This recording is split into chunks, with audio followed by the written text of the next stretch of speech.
Welcome back, everybody. This is the Uncharted Vapor, and today I'm going to be bringing you a review on a product that was sent to me by VapX. So shout out to VapX, Nikki from VapX, for sending me out this product.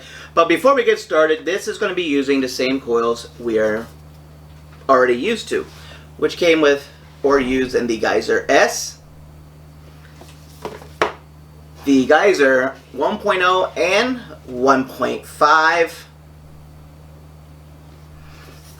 And those coils are both the same. Now, what do we come out with next was none other than their new mod, the Meteor.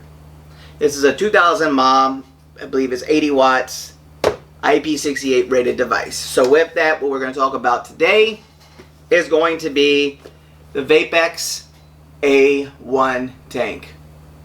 So there's no reason really to go down low, pull everything out. It's really simple. You just open up your package, pop the top, and this is how your package is going to come. So you're going to get your tank, 2 coils, and you're going to get a spare flat glass with extra O-rings and grommets in case you need it. It's a 15D and a 15S coil that come with it, which is the 0.2 and a 0.23 ohm coil. So this is the tank inside with the bubble glass installed and the coil that I've been using because I've been testing it both with the 15S and a 15D coil already.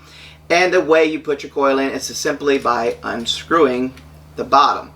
There's a cutout alongside the bottom of the tank. Your airflow adjustment is right here. Okay, so really simple, and then just put your base back on once your coil is installed. Generally, I recommend you to go ahead and pre-saturate your coil, which is just putting juice on the coil before you insert it.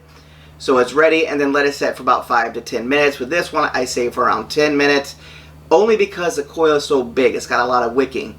Now, airflow is really easy to go along to give you as much air as you need. Filling it from the top side, simplistic. Take off the top, your 810 drip tip comes with it. Now, the 810 drip tip with this is a Kennedy style drip tip, which means no O-rings. So if you have a drip tip that has no O-rings, you can use it because the O-ring is integrated inside the top cap. Now, they have basically a kidney gasket on the top, is what I call it, where you literally just take your juice. In this case, we'll put some of my juice in it from Uncharted Dreams, which is what I've been testing with, right from the top. And as I got that there, I'm going to open the airflow all the way up and show you that this tank will not leak, which is very, very good, because once you pop it out, the kidney then makes a seal on it, and you're not going to overpressurize the tank by putting it on. So real simple. So with that, the mod that we're going to use today is going to be none other than the Meteor mod itself. Okay, so we're not going to use the Meteor mod right now.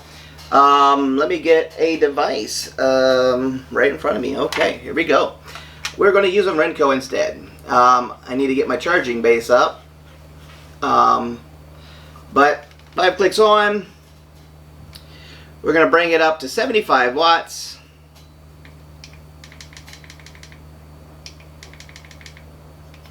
Alright. Now, inside the package, what we got, like I told you, is the 2 coils will come with it, the tank, and a spare flat glass. Now, the bubble glass gives you around 5.5 mils of juice, and I think the non-bubble glass will give you around 3 to 4 mils of juice inside. So with that, I've got the airflow. I'm going to cut mine down around a little over halfway down.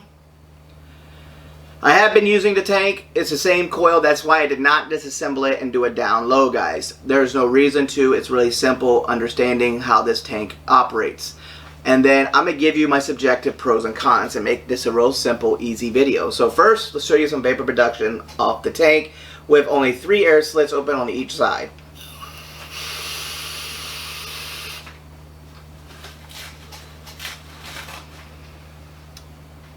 All I can say is the flavor is what you would expect from the coils. As you can see, vapor production is very easy at 75 watts, no problem at all.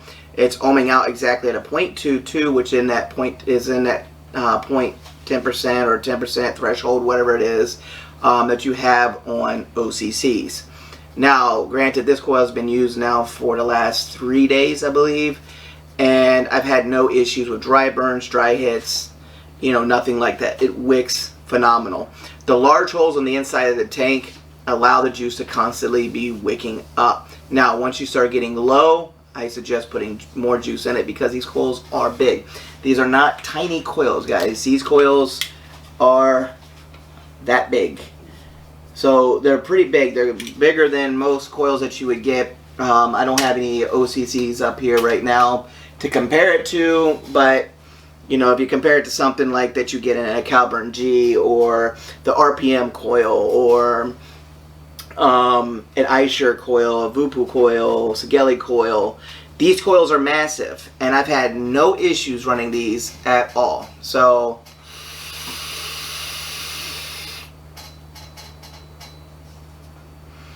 75 watts. Let's go ahead and open it up all the way, let you see what it's like before airflow, let you hear it too.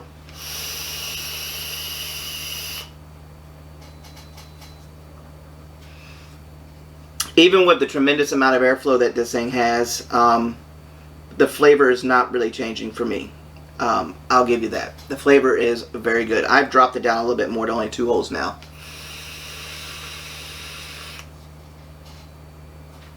Which just give you thicker clouds, and to me the flavor is still there on point. To me it gets a little bit better. It starts hitting certain notes that I like a little bit more because it gets warmer. Dreams is a creamy butterscotch with hints of custard, and I get more of that butterscotch and that sweet, you know, custard at the end. So, and the butterscotch carries right with it. So with that, the tank is phenomenal. Now I'm gonna run into pros and cons real quick, and that's all it's really going to be because it's a very simplistic tank, but an amazing product. Just like anything they've come out with so far, it's been great, and then it'll be an announcement. So, okay, these are probably beta tanks, so these are going to be what I call subjective, and I'm not going to knock it for points if I was going to rate the tank if this was a mass-produced already. The Meteor mod that I have right now was one of the demo models before they were nice enough to send me an actual production model. So this one's been beat up. I've thrown it, put it in water, kicked it. I've done everything with it I could, and it still has no issues. Just a few scuffs on the screen, the plastic part. But the only thing I could suggest, if this is not a production yet and has not officially come out, the machining on the top cap is the only gripe I've seen on it, which is it has basically kind of sharp edges all the way around, which means if you're unscrewing it and you're not strong enough and you go to twist and your fingers keep slipping, you're most likely might, you know, end up cutting your finger or something. It's not sharp like a blade, but it's sharp enough that you can definitely feel the sharp edges around it, and the machining could be cleaned up just a little bit on the top. That's about it. Other than that, I have no gripes with the tank itself. If you want to use your own drip tip and you have a Kennedy style, go for it. Or a goon style, like, you know, for example, you can use a goon tip, you know, if you want to, which I have one right here, which is if you want to go with a low profile, it's easy to do. If you wanted to drop down to make it look a little bit more stubby, that's a stubby goon tip, which is off of, well, my goon, and no problems at all. But if you wanted one with no ring, you're not going to be able to do it. So that's the only con to give it, you know, is not being able to use the traditional 810s that most people use. But other than that, if I was to rate the tank right now in its final, in this format right now, I would give this tank probably around a 7, you know, just maybe 8, because it doesn't leak, easy to fill, the performance of the tank, the flavor of the tank, the coils that you can use in it are ones that are backwards compatible for all those who already have the coils, maybe from a Geyser S or the Geyser version 1.5, the 100 watt 21700 version. They can use both coils in this tank. There is no issues. I've tested them on both. Inside my packages, as you see, I've beat it up a little bit, but You can see there's one coil out. And I've already taken one coil off of this one. So I've used both coils, tested both coils, and have no issues at all with either one of the coils. And they definitely take the power with no problem, and the flavor just stays there all day long. I have had no issues. So overall, thank you VapX for sending me another product out to test. Like I said, that was the only subjective con I had. It's just the top cap, or the top cap machining. Other than that, amazing tank, amazing design, well thought out, very easy to use, very simplistic. So it's not a lot of, finagling to pull it out and, messiness. If you get enough juice out, if you flip your tank upside down and your juice is low enough, you can actually take your coil out and put a new one in if you had to change it. But other than that, stay tuned, guys. I will be hosting a giveaway, which when I host it, it will be done on my YouTube live. So all my subscribers and followers who are on my YouTube will have a chance to win their very own VapX A1 tank. Now, the tank will come direct from VapX PH, or VapX in general. So whoever wins, I'll get your information. If you're the winner, if you send me your info, I'll give it to them, and they will actually mail you the tank for free. So with that, guys, I hope you enjoyed the review. So other than that, I'll catch you on the next review.